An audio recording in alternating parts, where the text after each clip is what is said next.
I will describe Kuya Henry. I have three words perfect for him. First is leadership. I've been um, a benefactor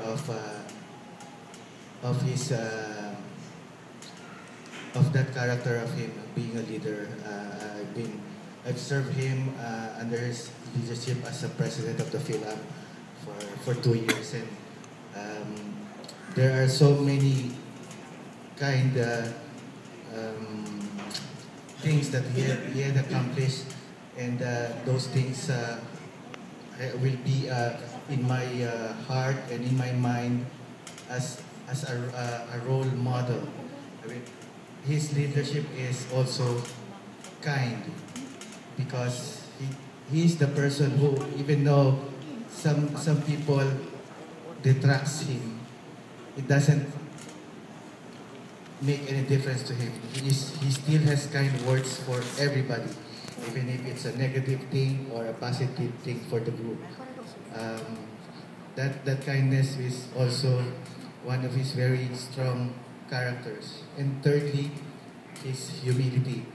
His humility has is, I think, the best character that he has for me, being one of the servants of the Philam before, and working with him in the Campus for Christ charismatic group. I have learned so much about him and his lovely wife, who've been, I believe I could say as my mentor, although he doesn't know it. I always observe him and look up to him for